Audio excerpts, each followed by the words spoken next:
안녕하십니까. 수요일 JTB 낮 뉴스입니다.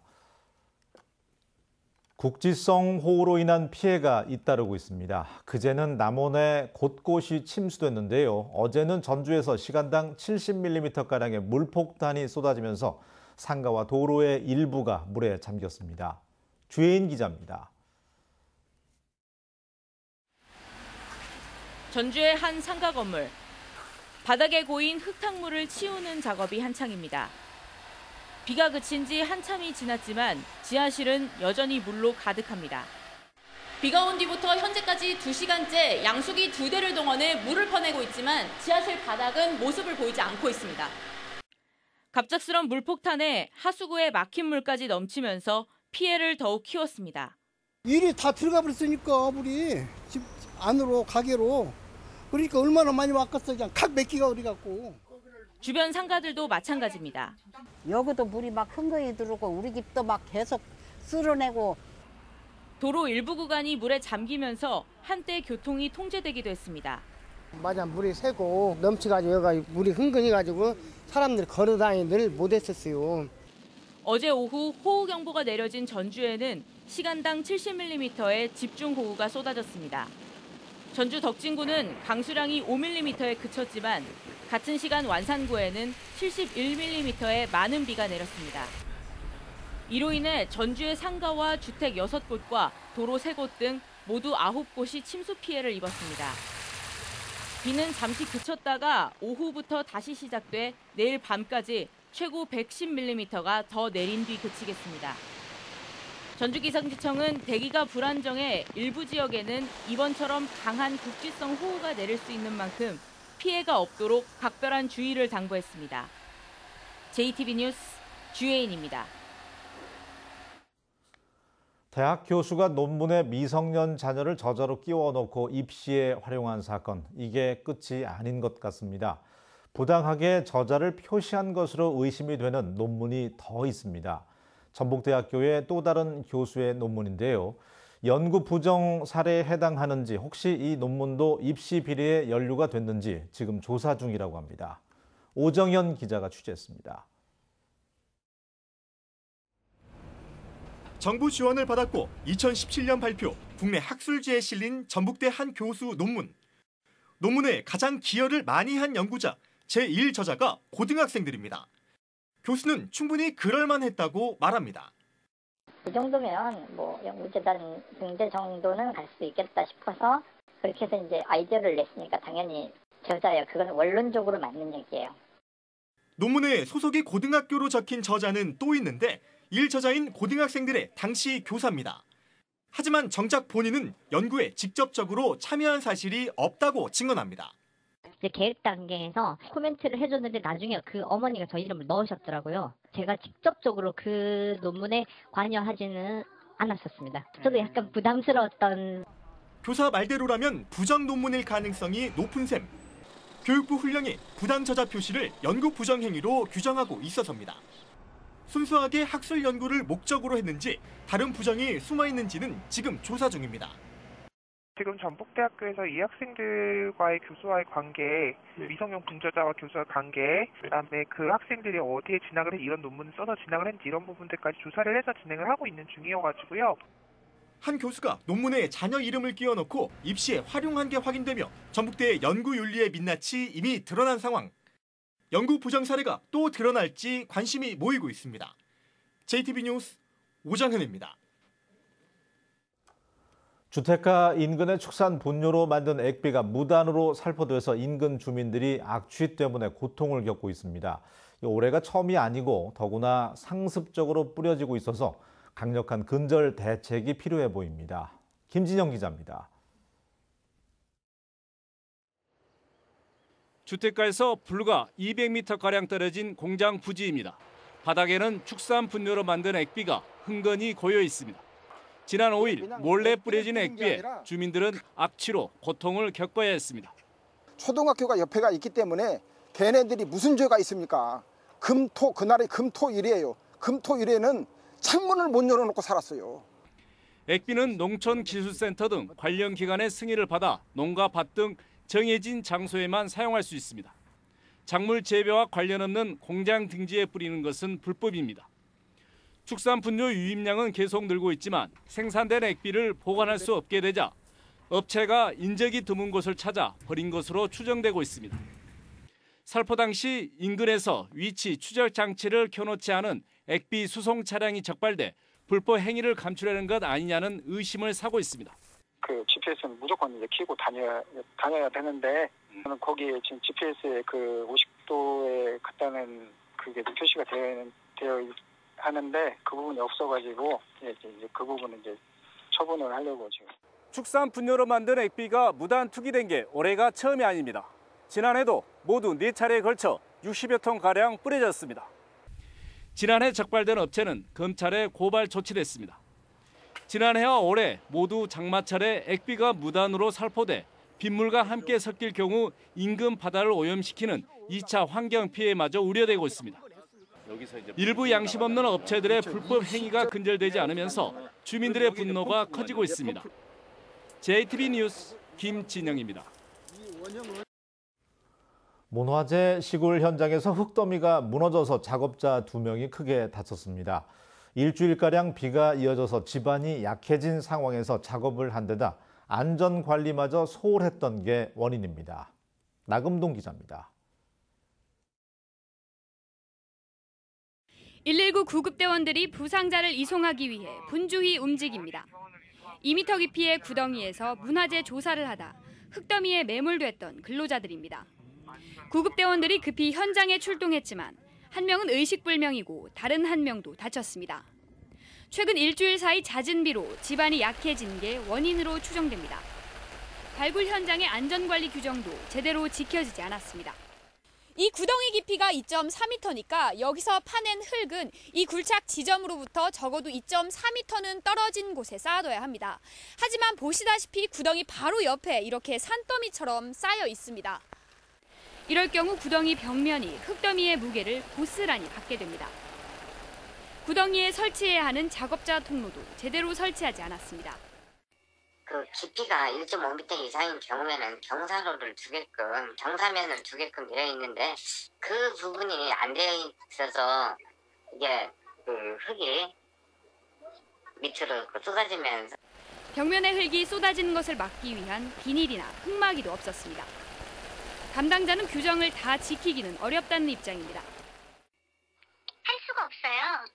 그거는 특수한 경우에 설치할 수 있는 건데 저희는 그런 거에 해당이 안 되는 거예요.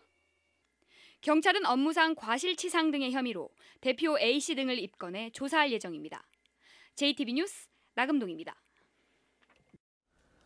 상산구의 자사고 지정 취소와 완산학원의 대규모 비리 사태, 학교 비정규직 파업까지 요즘 전북 교육계는 큼지막한 이슈가 터져나오면서 바람잘 날 없는 상황을 맞고 있습니다. 이런 가운데 김승환 교육감이 각종 현안에 대한 본인의 입장을 밝혔습니다. 조창현 기자가 보도합니다.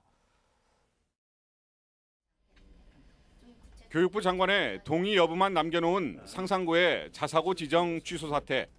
어떤 결론이 나더라도 법적 다툼이 예상되는 상황에서 핵심 쟁점은 교육감의 재량권 남용 부분입니다. 타 시도와 다르게 적용한 기준 점수는 치열한 공방이 예상되는 부분이지만 교육감은 판단의 여지가 있는 권한을 행사한 것이라고 주장했습니다. 상산구는 전국에서 우수 학생을 뽑을 수 있는 특권을 누렸지만 그에 맞는 책임을 이행하지 못했다고 지적했습니다. 남성고를 한번 놓고 보죠. 여기는 도단위, 광역단위 학생 모집이거든요. 그리고 상산고는 전국단위 학생 모집입니다. 광역단위가 76점 맞습니다. 전국 단위가 10점으로 해주세요. 이게 형평성에 맞는 거냐 하는 겁니다. 대규모 비리 사태가 터진 완산학원은 정성화 로드맵을 밟아 나가겠다고 밝혔습니다. 법인 이사회 정성화를 위해 9월 관선 이사 파견을 시작으로 교육청의 행정 행위를 차례대로 시행하겠다는 의지를 피력했습니다. 채용 비리에 연루된 교사들의 퇴출 의지도 강했습니다. 법률상 당연 무효 행위이거든요. 그래서 그것은 그 시효가 사실 없습니다. 부정채용에는 시효가 없어요. 2차 총파업이 예고된 학교 비정규직 문제와 관련해서는 집단 교섭의 한계는 있지만 예산 범위 안에서 최대한 조합원들의 요구를 수용하겠다는 뜻도 밝혔습니다. 군산중앙고와 익산 남성고 등 광역단위 자사고의 일반고 전환에 대해서는 긍정적으로 평가하면서 정중히 예우해서 전환 신청을 수용하고 최대한 예산을 지원해 교육 여건을 개선하겠다고 강조했습니다. JTB 뉴스 조창현입니다. 새만금 재생에너지단지의 첫 번째 사업인 육상 태양광 1구역의 사업자가 결정됐다는 소식 전해드렸는데요. 이 사업의 10%는 주민 투자로 이루어지고 참여 주민은 연 7%의 수익을 보장받게 됩니다. 또 지역 기업의 참여를 보장했기 때문에 기업 유치에도 도움이 될 전망입니다. 송창용 기자가 자세히 전합니다. 새만금 산업단지 동측의 육상태양광 1구역 예정지 1,476억 원을 들여 90메가와트의 태양광 발전시설을 건립하는 사업자로 현대엔지니어링 컨소시엄이 선정됐습니다. 가장 주목되는 것은 전체 사업비의 10%인 147억 원이 주민 투자금이라는 점입니다. 투자에 참여한 주민은 연 7%의 수익을 보장받게 됩니다. 지난 5월 새만금 민관협의회 결정에 따른 겁니다. 지역 주민은 이제 10% PF에 참여하시도록 돼 있고 그 형태는 채권형으로 참여하시도록 이렇게 돼 있고요. 새만금개발공사는 이 컨소시엄과 다음 달 13일까지 우선 협상을 진행한 뒤 최종 협약을 체결할 예정입니다. 이후 컨소시엄은 사업을 시행할 SPC를 설립하고 내년에 투자 주민을 모집해 사업을 착공하게 됩니다. 사업이 시행되면 이익 가운데 일부가 주민에게 돌아갈 뿐만 아니라 새만금 기업 유치에도 큰 도움이 될 전망입니다. 컨소시엄은 전체 사업비의 40%인 457억 원을 지역 기업에 맡기기로 했고 전체 기자재의 93%를 지역에서 쓰기로 했습니다. 지역에 대한 태양광 기자재 업체의 신규 투자, 증설 투자, 특히 우리 지역에 있지 않고 타 지역에 있는 업체들이 전북으로의 이전. 이번 사업은 앞으로 단계적으로 추진될 전체 새만금 재생에너지 사업의 방향과 효과를 보여주는 가늠자가 될 것으로 보입니다. JTB 뉴스 송창용입니다. 상산고등학교 학부모 3명이 김승환 교육감을 직권남용과 명예훼손 혐의로 경찰에 고발했습니다. 이들은 고발장에서 상산고 평가 과정에서 기준 점수와 사회통합 전형 선발 비율을 상향 조정한 것은 교육감의 직권을 남용한 것이라고 주장했습니다. 또 김 교육감이 국회에서 상산고 졸업생들이 압도적으로 의대에 진학한다고 한 발언이 학생과 학부모들에게 정신적인 고통과 수치심을 느끼게 했다고 고발 이유를 밝혔습니다. 송하진 도지사가 인사에서 지나치게 측근을 챙기고 있다는 주장이 나왔습니다. 도의회 박용근 의원은 5분 발언에서 송 지사의 한 비서관이 4급 승진과 동시에 부단체장에 임명돼 역대 부단체장 인사에 유례가 없고 조직 내에 많은 불만을 낳고 있다고 주장했습니다. 전라북도는 한정된 서기관 자원으로 일선 시군의 단체장들과 협의한 결과라며 인사 규정에 어긋나지 않는다고 밝혔습니다. 민주평화당이 심야 의원총회를 갖고 끝장 토론을 벌였지만 결국 분당 절차를 밟게 될 전망입니다. 어젯밤에 진행된 평화당 의총에서 당의 진로에 대한 의견차를 좁히지 못함에 따라서 유성엽, 김종회, 박지원 의원 등이 참여한 비당권파 의원 10명은 신당 창당 준비를 위한 변화와 희망의 대한정치연대를 결성하겠다고 밝혔습니다. 약칭 대한정치연대는 당분간 당내에서 신당 창당을 전제로 한 독자 세력을 꾸릴 예정이어서 지난해 2월 국민의당에서 갈라져 나온 평화당이 1년 5개월 만에 또다시 살림이 나뉘게 됐습니다. 국민연금과 거래하고 있는 세계 1위 수탁은행 스테이트 스트리트가 다음 달에 전주에 사무소를 엽니다. 스테이트 스트리트는 국민연금공단과의 원활한 거래를 위해서 다음 달에 전주에 사무소를 열기로 했다고 밝혔습니다. 앞서 지난해 9월 이 업체는 올해부터 내후년까지 3년 동안 국민연금공단의 해외 투자 자산 170조 원의 관리를 맡기로 공단과 협약했습니다. 스테이트 스트리트에 이어서 또 다른 미국의 수탁은행인 뉴욕 멜론 은행도 전주 사무소 개설을 준비하고 있습니다. 어젯밤 9시 50분쯤 익산시 모현동 한 산부인과에서 불이 났습니다. 불은 인명피해 없이 건물 내부 66제곱미터를 태운 뒤에 5분 만에 꺼졌지만 신생아와 산모 등 21명이 대피하는 소동이 빚어졌습니다. 경찰과 소방당국은 산부인과 복도에 설치된 정수기에서 불이 시작된 것으로 보고 정확한 화재의 원인을 조사하고 있습니다.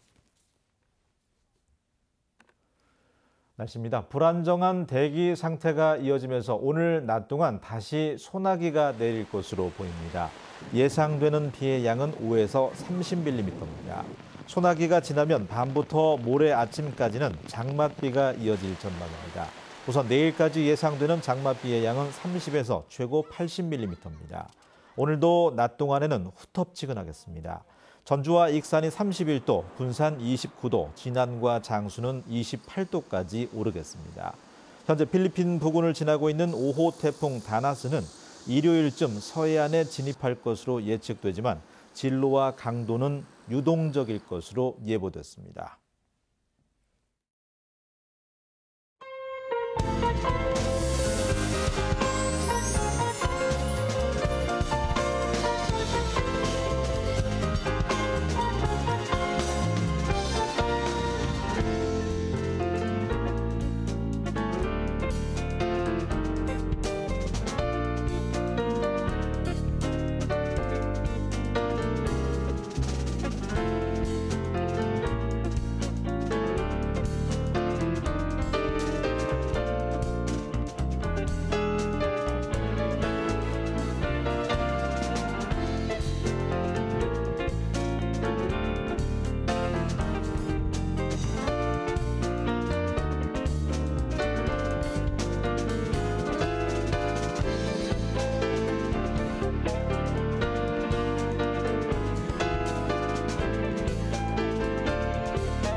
뉴스를 마칩니다. 고맙습니다.